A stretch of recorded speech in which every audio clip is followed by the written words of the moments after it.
Welcome to The Explainer. Today, we're going to cut through all the noise surrounding your Gmail inbox, the rise of AI assistants like Gemini, and a really critical privacy choice you might not even realize you have. So let's just dive right in.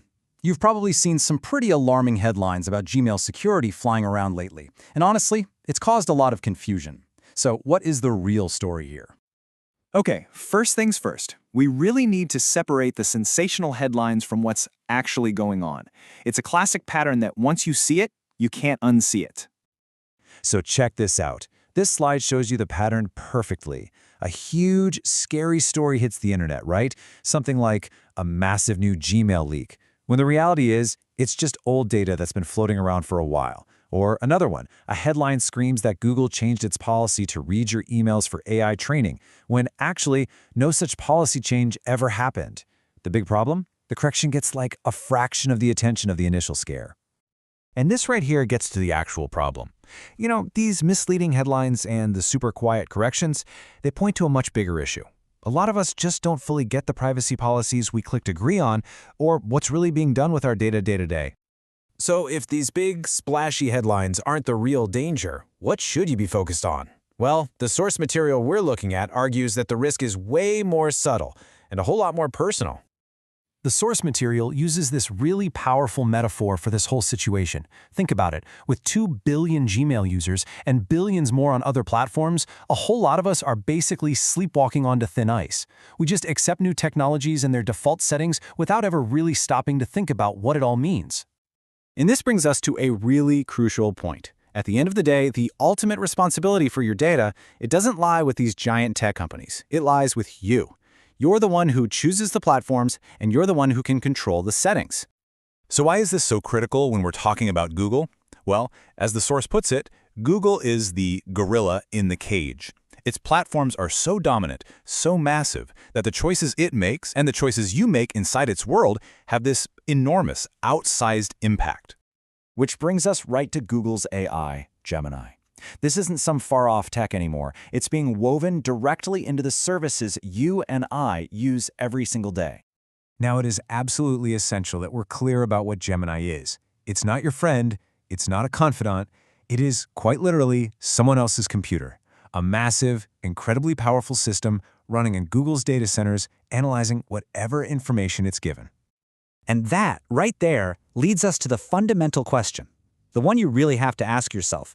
Are you comfortable letting this powerful tool analyze the contents of your inbox? We're talking everything, including your most private and sensitive conversations.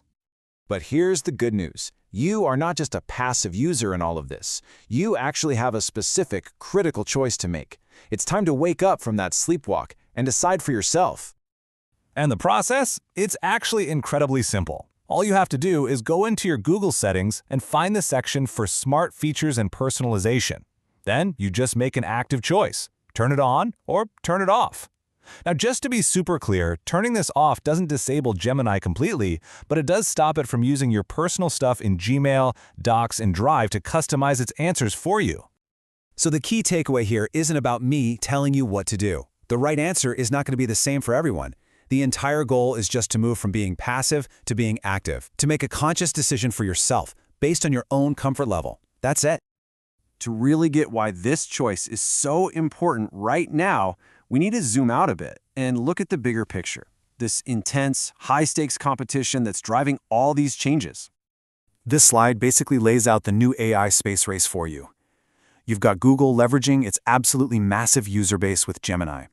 You have Microsoft embedding Copilot deep into the corporate world with Office 365. And then, of course, there's OpenAI, capitalizing on the incredible brand recognition of ChatGPT. And this chart, this shows you why Google and Microsoft have such a monster advantage. Their legacy install bases are just colossal. I mean, ChatGPT may have kicked this whole thing off, but it doesn't come pre-installed in the tools that billions of people are already using for work and life. And that is the key strategic insight, right there. AI isn't just some standalone app. It's most powerful when it's stitched directly into the things we're already doing every day.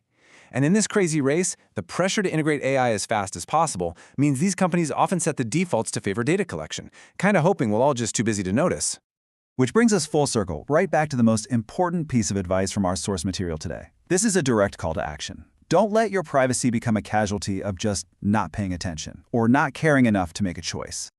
So, there you have it. You're no longer sleepwalking on thin ice. You now understand the headlines, the real risks, and the specific choice that you have in your own Google settings. You are standing at a clear intersection, fully informed. The decision is yours.